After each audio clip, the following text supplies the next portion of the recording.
Hi, Paulina. How are you?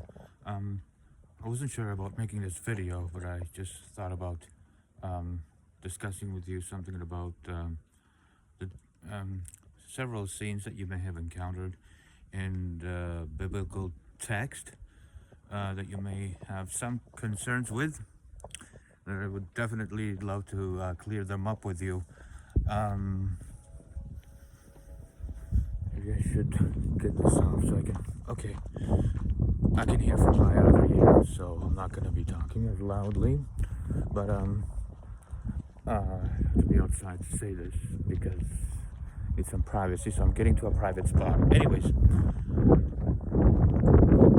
you can see, that cutting right to the chase, cutting right to the scene in which we have an instance where a group of men, as it's written in the text, from young and old, every people, my translation has all the people of the town, of the city, burst, we're just going like totally berserk, like totally loco, and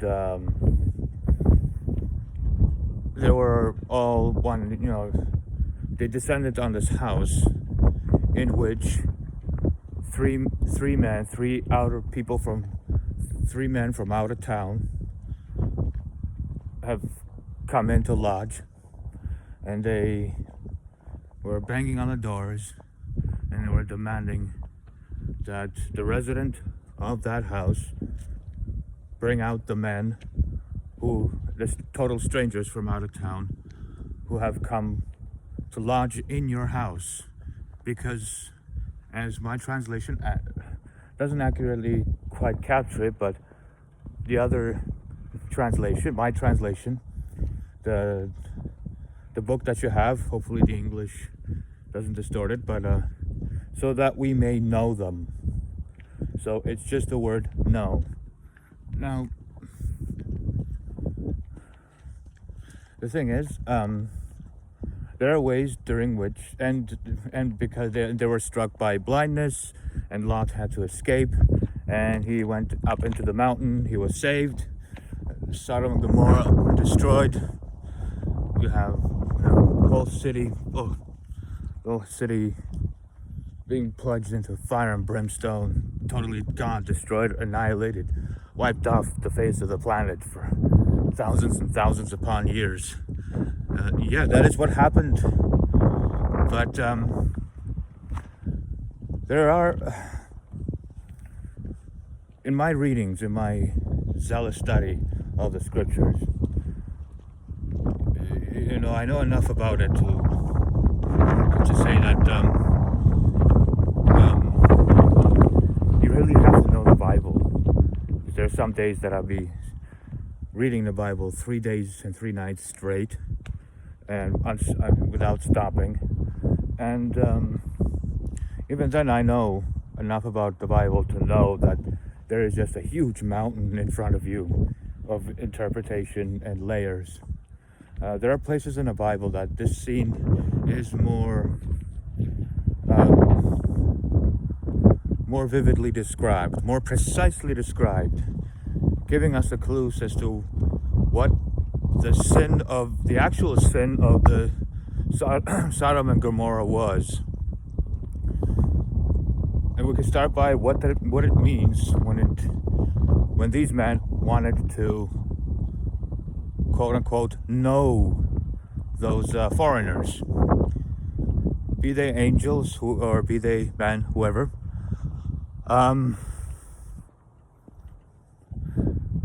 Now, we have to bear one thing in mind. It is, if the biblical text is read carefully enough, you have to read it very, very carefully in between the lines, that it wasn't actually for the sin.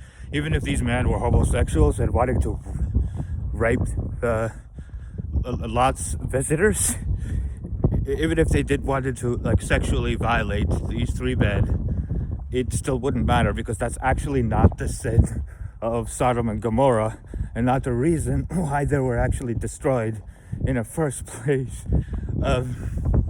But be that as it may, this has two deadly attacks on the way it's been commonly interpreted. There's two absolutely devastating facts that would contradict the simple narrative of Sodom and Gomorrah's sins were homosexuality, and they were destroyed because of homosexuality, and it was a punishment by God for homosexuality.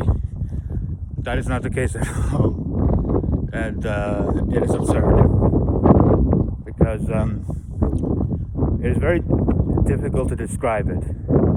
There are places that many people don't enjoy reading, do not like reading, and that includes the actual Christians themselves. But you have to really, in order to start to truly appreciate the Bible, you just have to let things slide and just keep them there. And just accept it as it is, the narrative. Just accept it. But there are sub-narratives and meta-narratives that are even much more disturbing than the way it's actually seen by certain people who are too twisted around like that. There's even much more elements and meta-narratives that are much more disturbing and difficult to bear, and matters that I vow also never to reveal, just never to talk about it. Once you realize what they are, you're just not allowed to talk about it. But be that as it may, whatever it is, it doesn't come into conflict with my faith. In fact, yeah, it strengthens it even more. But I'd like to say that the Bible uses the euphemism for to know to describe the act of sex. That is true enough sometimes. Other times it's just as explicit as it can get. But there's a reason for that. It's deliberate. There are instances where the euphemism is used, especially with described characters who needs, like, decency needs to be maintained. So the word know, intimately acquainted with, in that sense. But the Bible shows us that you can have a desire to know someone on a very other levels, because know could also be literal. So we want to know them. You could also have it in a sense that it's only just know who they are, but that's not why what they wanted. It's there's a possibility there, but that's not the reason why. I have another reason for it. But you can have passages in the Bible the exact same word is used in the exact same way that denotes just simple knowledge, acquaintance, or have a friendship with that person, or to have a relationship with a person, or to have romantic attraction. It could be, it's basically friendship, or an acquaintance, or simply knowing the enemy,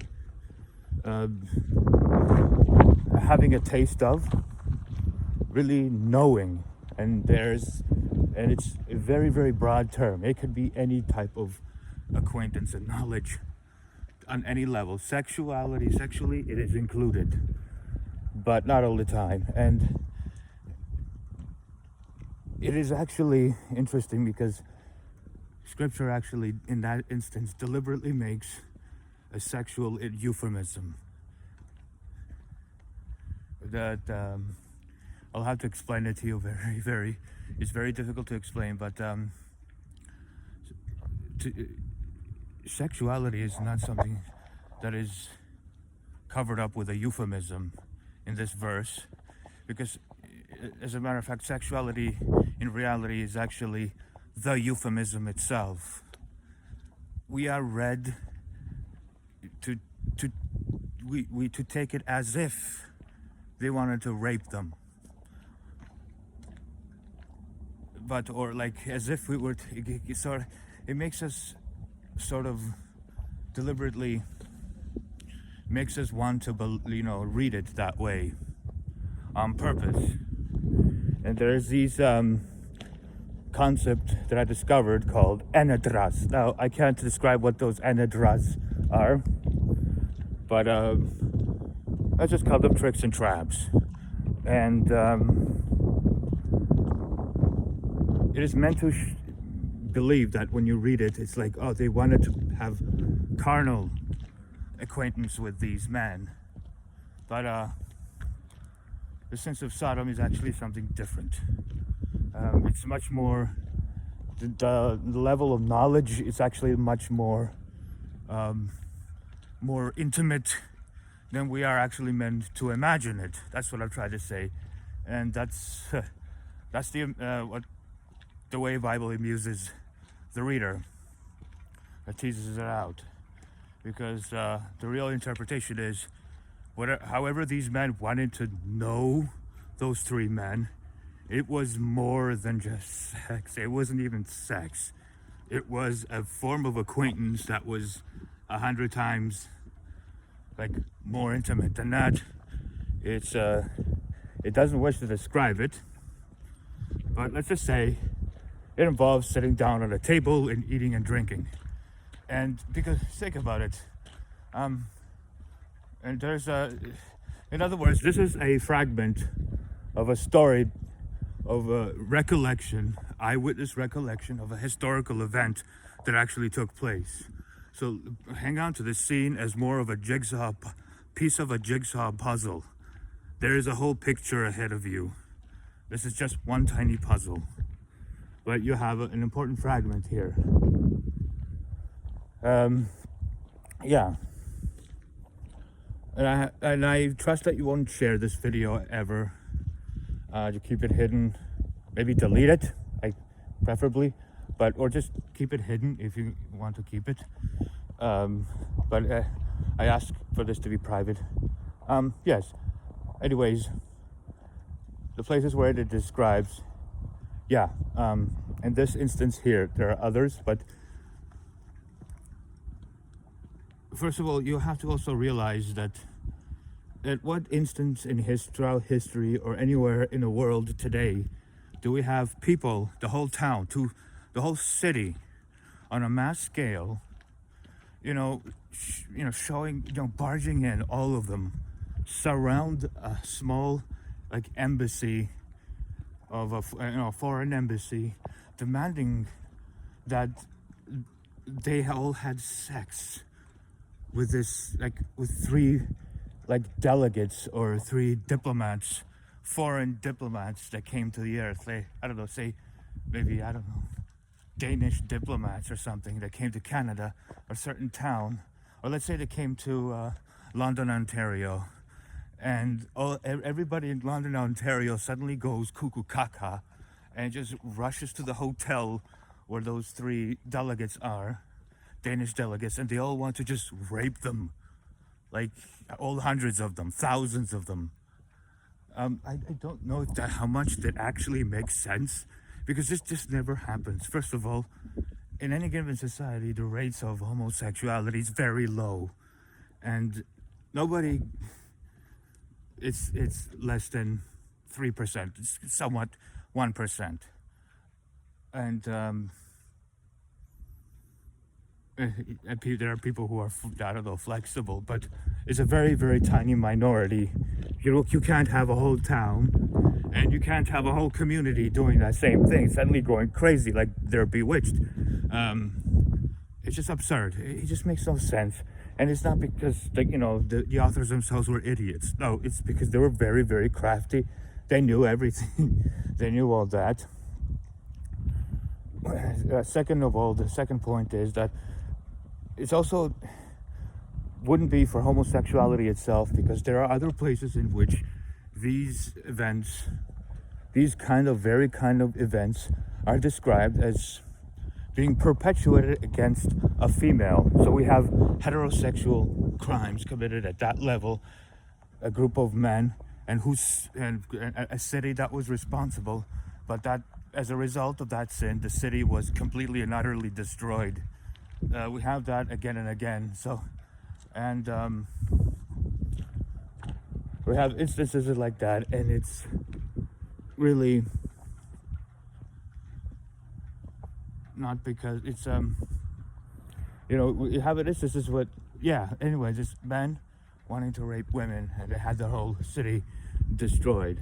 So would it logically follow that heterosexuality is also wrong. That their city was wiped out because they were heterosexuals, or the city was wiped out because uh, yeah, or was it because they committed some kind of abhorrent crime, and which just caused their city to be destroyed, some abhorrent crime against another person, against a woman this time. Now it's not just like it's not for the purposes of sexuality or sexual orientation that destruction takes place. And second point I wanted to mention is that this is an instance at which the Bible, you can say, it describes an event that actually took place in a very remote past. And what if I were to tell you that it's actually the real true narrative behind that is that this is an event that actually took place much earlier than it's sort of shows you taking place. That something like this happened later, but it just wasn't the destruction. Okay, I have some photographs I would have to show you, but I think this is a period in time that is being described, and humanity is has it like preserved as a collective memory of a certain series of human events that is a mixture of divine intervention as well as tragedies, human tragedies, and natural disasters. The description of the destruction of Sodom and Gomorrah, and in a manner in which that is described as being described, and the places in the text that is described by what it is that they were struck with. A lot of things are coming out. Of course, stones that seem to emit radiation, or things that are described as being a fiery mountain, stuff that comes out of the fiery mountain, fire, brimstone. The original word theos, bur, fire, and theos, brimstone, and the words that are elsewhere described as forgot the word, but as a fulgurite, as a cassiterinon, as a geison, as a meteorite shower, a hail, fiery hail, shaped like spears, like falling stars, like a stone that strikes the earth, like a fiery mountain, like there's a specific word that is used that it's almost originally described burnt out torches, but it's like a very large black stone. It has many yellow eyes on it, eyes all over, right? And it's described looking like a precious gem, a precious stone, and it has the ability to cause a mutation or cause a poisoning, causing death, or causing utter destruction. The word that is being used, that is dalos. Dalos, it keeps coming up, dalos. And we have instances in the texts at which these sorts of objects are described as causing earthquakes, or having some kind of a substance similar to the lava that comes out of the mountains tops, and that's another subject altogether. But there are places where it's described as meteoron, the word that is used, meteoron, all over, or cometes, planetes. So it's we have a very hidden identification of the sins of Sodom, a hidden identification of the substance that came from the skies, all the way from beyond the skies, and destroyed the whole cities. And there's even a historic evidence for that. I'd have to show it to you. I don't have the images.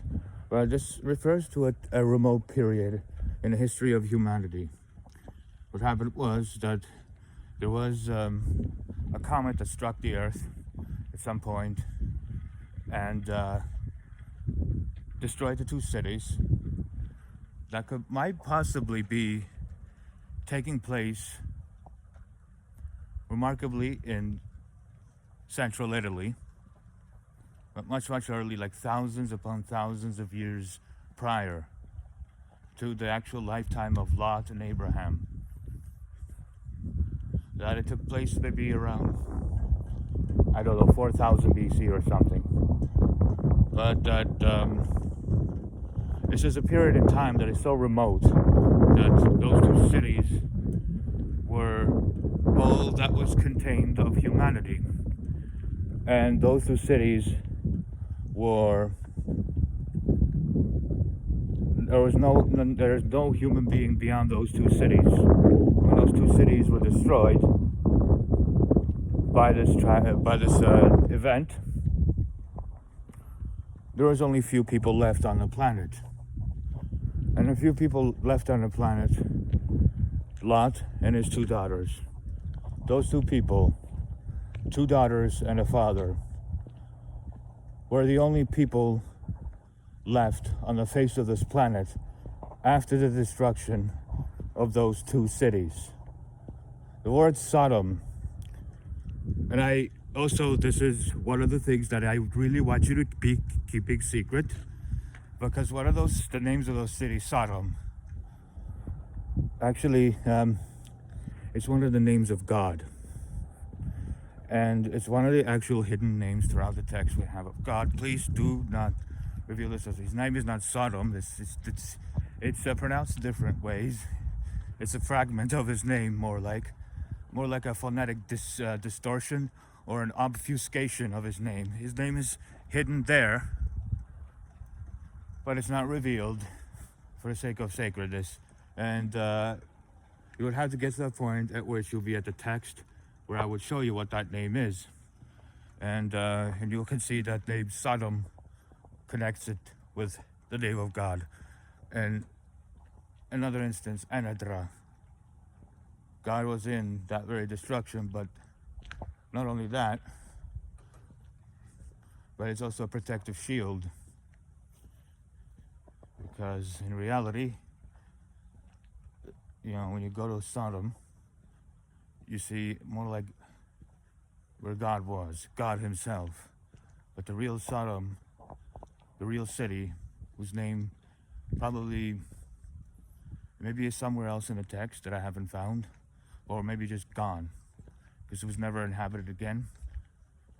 That name is somewhere in the text, hidden. And whatever the name of the real city is, it took place in a remote past.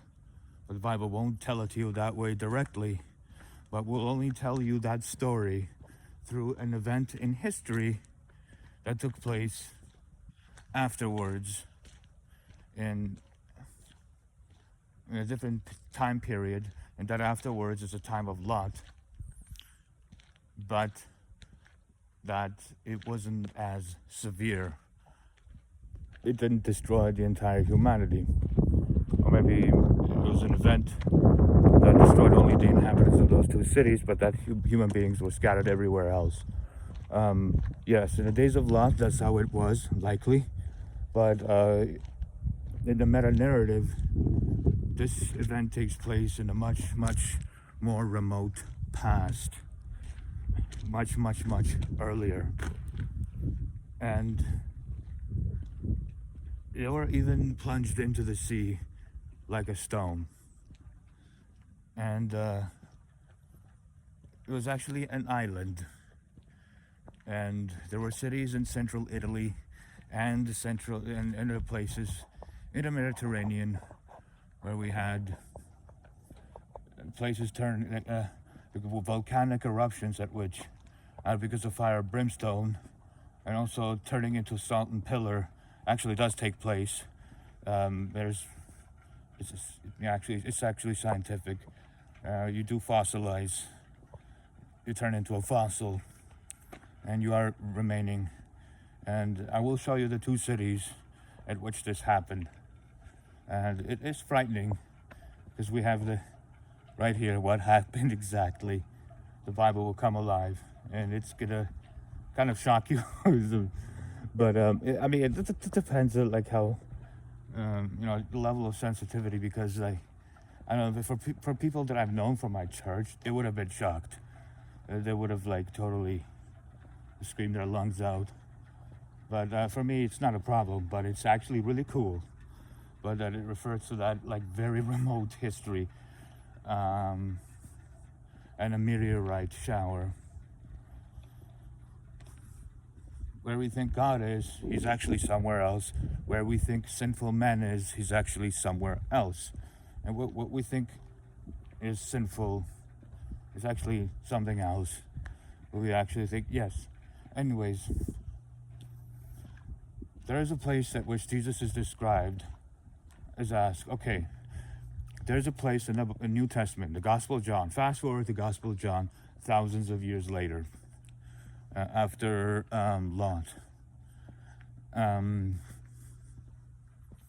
Jesus refers to this time period as the days of Lot, the remote period, the earlier than Lot, but he calls it the days of Lot, and combining it with the days of Noah, the days of sorrow, and the days of vengeance, and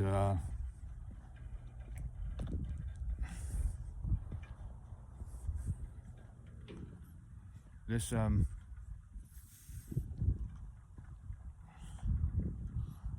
wanted to say, so I just got a little tired. That's something that Jesus was saying, so I just got a little tired, and I just suddenly forgot the point I was ready to make. Okay, the gospel. Oh yes. Okay.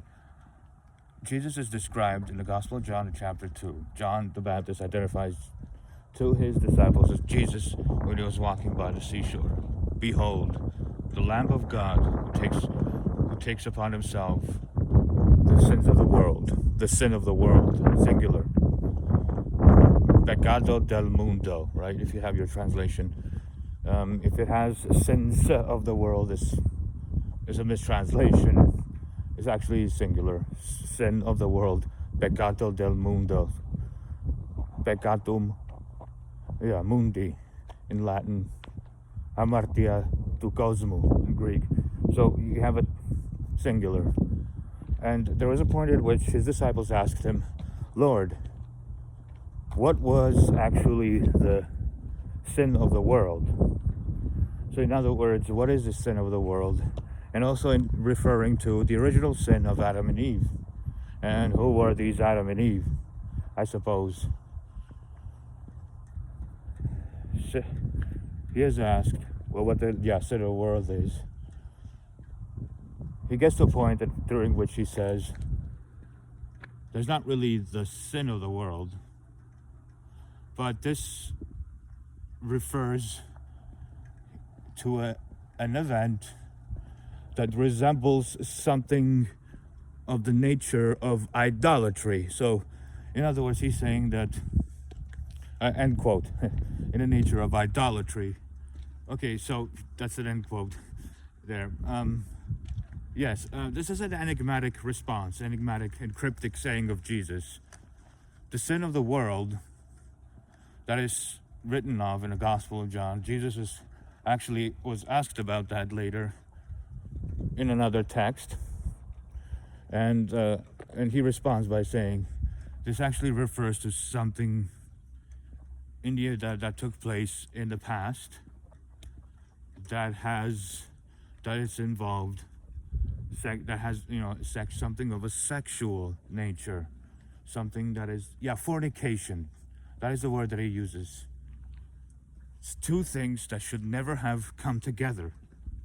Actually, he explains it as something of fornication, and two things which should never have come together. There are instances in the deep layer of the meaning in the text that the original instance is Lot, involving Lot and his two daughters, involving man and two women. And a man is actually the father. And there was an instance there at which there were no any other human beings left on this planet. There was just these three individuals. This was the last couple, the only couple. And humanity is screwed, to say the least. Screwed. The worst possible scenario one can imagine humanity being in, down to only those three individuals, and they are related. They are family members. It's actually a father and two daughters in a remote history. And these two daughters see that humanity is extinct as a species, has died out. And these two get their father drunk and proceed to violate him, well, have sexual intercourse with, well, rape, pretty much, rape, I will say it this way. Rape, incestually rape their father in order to conceive a child, which means that this was a circumstance during which the things have gotten so bad for humanity that a woman would consider it is much preferable to rape your own father, get him drunk, rape your own father, conceive a child, and save humanity, because there is no one left on the face of this planet. Humanity has become extinct. We are the only ones left, and that is actually as literal as it can get. I think this was an instance this was our history, entire history, where all of us in those three people have to be faced with that we, it seems, did not have any other choice but to commit that sin. Otherwise, we would all have been made extinct. And when you reconstruct this image more and more, you have things that are very disturbing. We have like a black smoke that is coming out, a dark black cloud that covers the skies, that covers the sun, that covers the moon, that covers the stars, that destroys and blinds the light of day,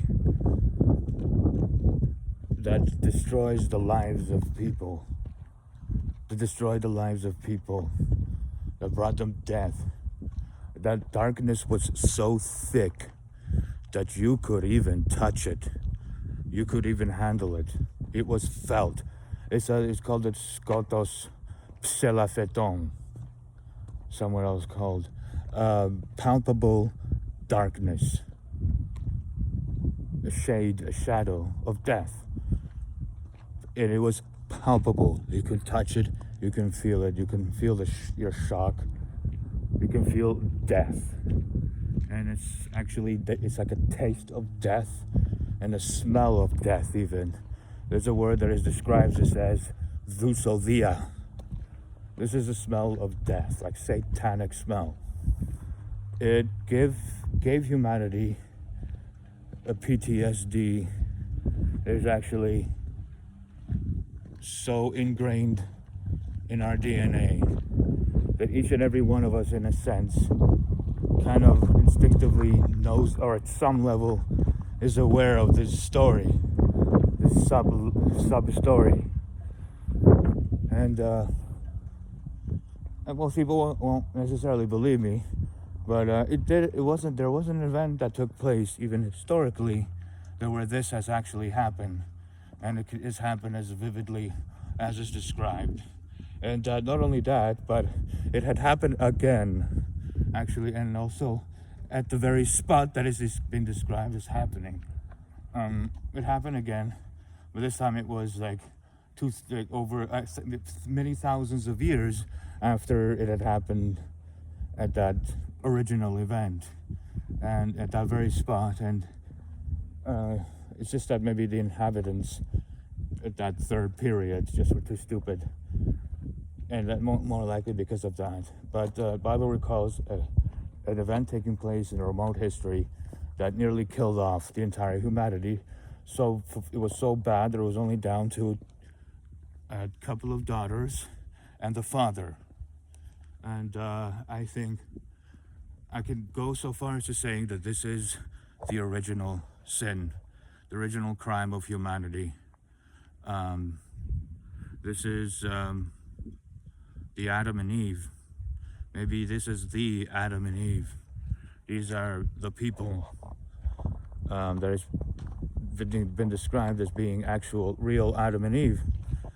And the original sin consisted of something that would lead to the inevitable outcome, something that would have led to this particular event as an inevitable outcome, as an inevitability, as a desperation to an act to save humanity from permanent extinction.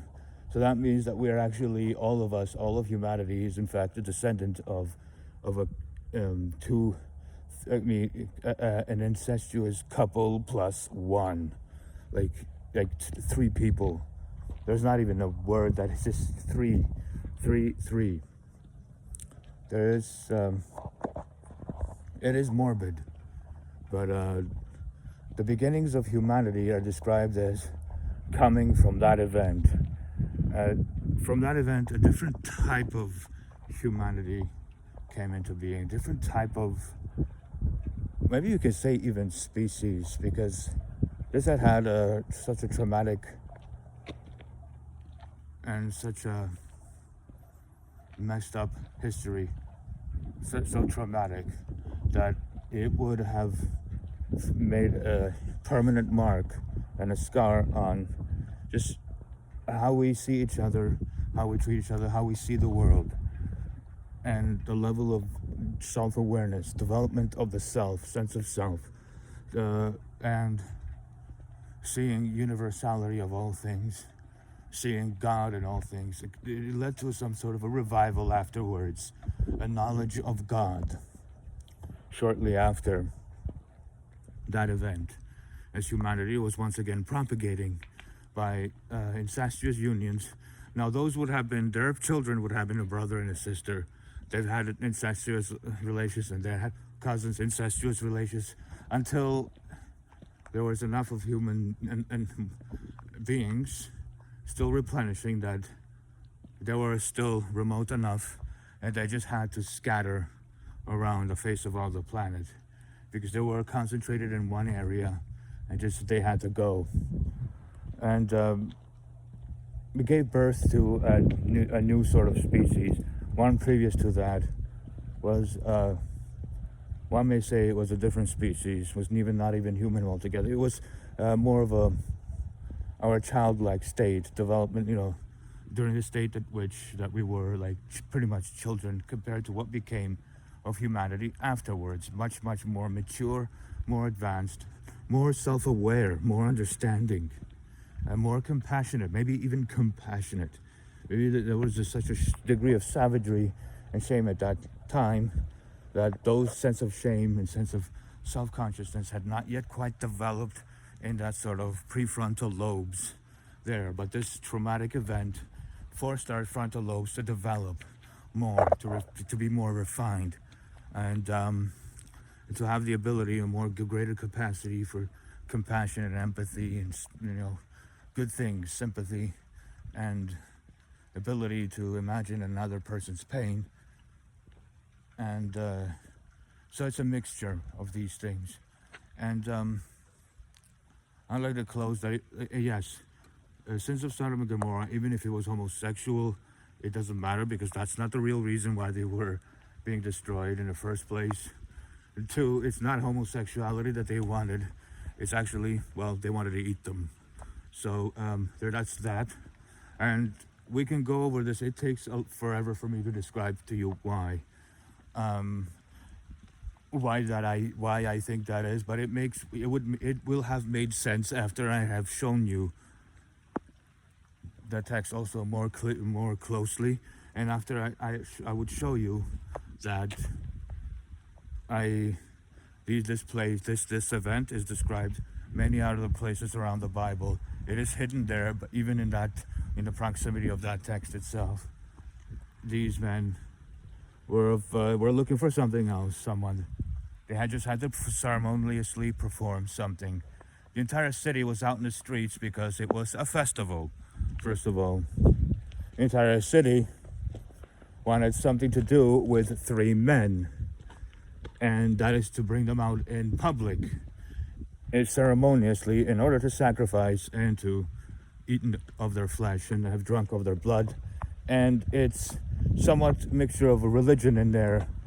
There were men, there were priests, and you just have to combine it, and it's there. There were a group of priests, and there were other animals involved to be sacrificed alongside these three men. These three men were angelic. These three men, yes, were actually, human beings that were also endued with divine power, divinity, and divine spirit. And they were in a sense divine, but there were three men anyways, flesh. They had flesh and blood, in that they could be sacrificed and offered. It may be like pre-incarnation of Jesus Christ. There are instances where Christ is pre-incarnated. Melchizedek is actually, described as being actual Jesus Christ, a man, that total stranger that Jacob wrestled with, was actually Jesus Christ before he was born, but in the flesh still, pre-incarnate. There was that he also appears as a stranger walking through the field, telling Joseph where his brothers are. Now there are mysterious people that appear that could very well have been Jesus Christ pre-incarnate, and it may be that one of those three men was him in particular. One of them was him, pre-incarnate Jesus Christ. Well, whoever they were also imbued with the divine spirit, and in whatever sense it's left to the interpretation. But they were marked for a ceremony to be sacrificed. And it happened during that time. There was a meteorite shower and wiped everything out. Or that just right shortly thereafter or something, that's what happened. But the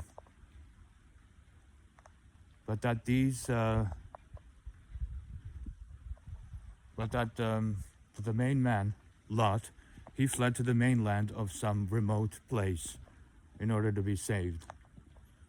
And everything was destroyed. And we described it, what the Bible also describes as people will give it the origin of humanity, in that it is suggested that humanity originated somewhere in the West. There was a point at which human beings were all one, but they journeyed from the land of the West to the land of the East. In other words, humanity was a late arrival in the Middle East. That first they went from somewhere all the way in like faraway Europe, and migrated all the way in the Middle East, penetrated inside Mesopotamia, the land of two rivers, land between two rivers, and they journeyed there and settled somewhere where later it became as Sumer, ancient Sumer, and the Bible describes it as Shinar.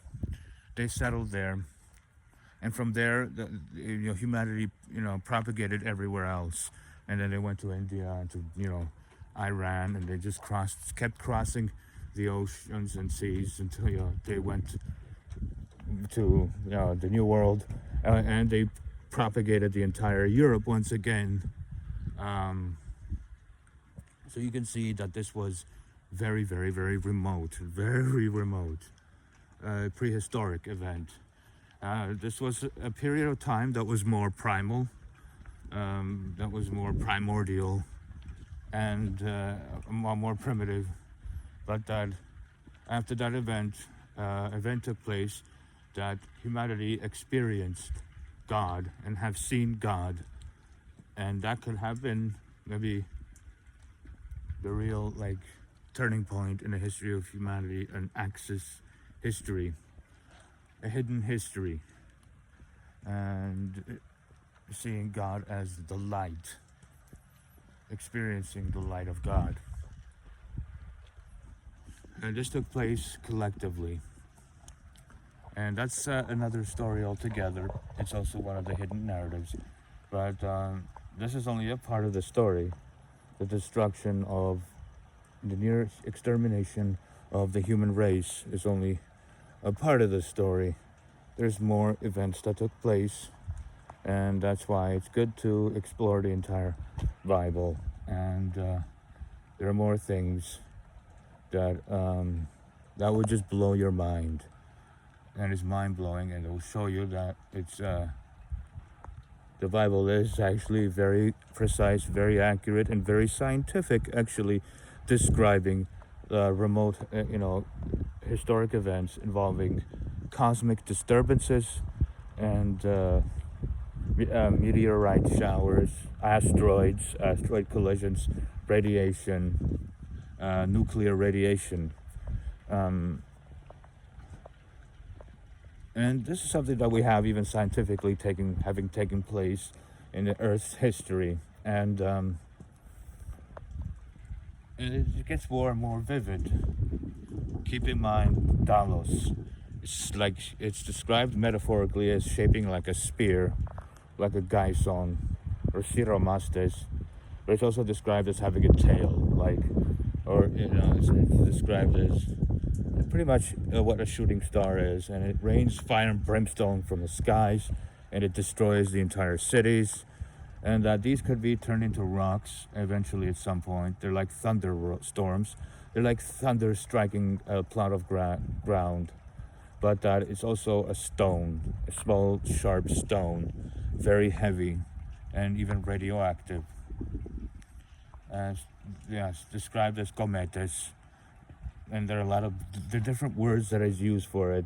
Meteoron, there's described as, or punix, or Dalos is my favorite. Dalos is, pretty much a piece of a meteorite, blown out, quote unquote, blown out torch, or about a stone, heavy stone, black stone, yellow eyes, and we have those even down to this day in museums, studied by scientists, and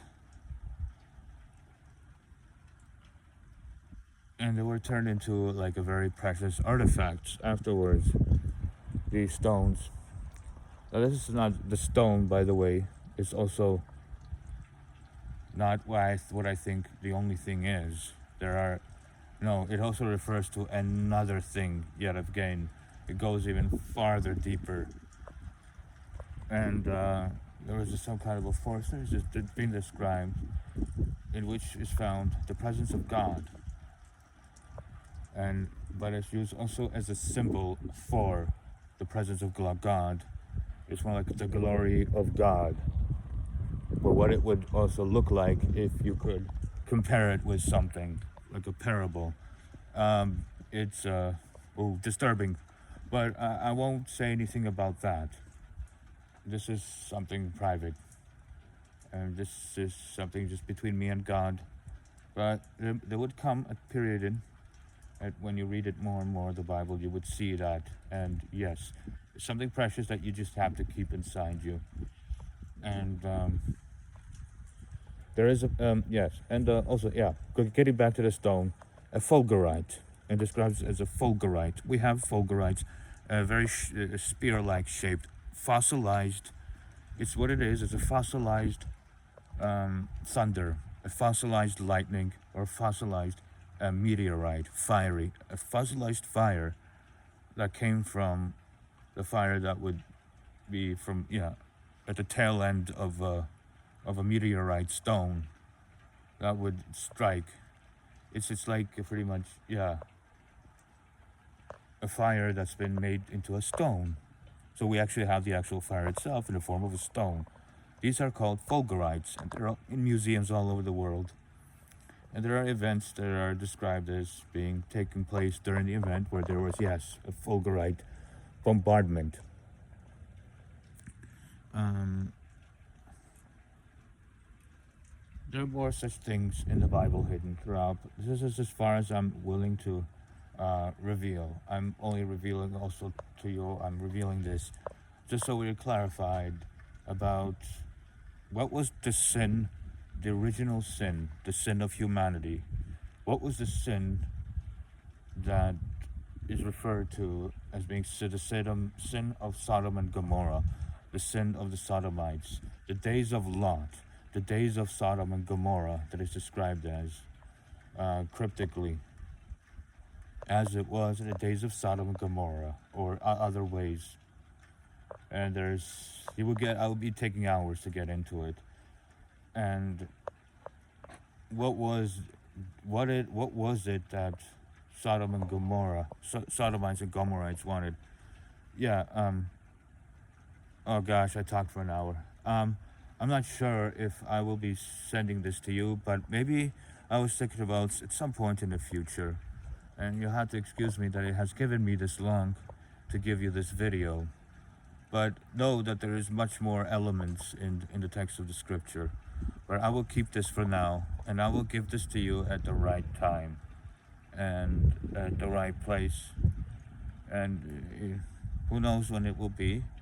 But yes, it's nice that you're watching it. So I must have gotten to a point at which you can watch this video to this point, and that I've told you what I've told you specifically about Sodom and Gomorrah and what the sin of Sodom and Gomorrah actually was versus what it's meant as if it was.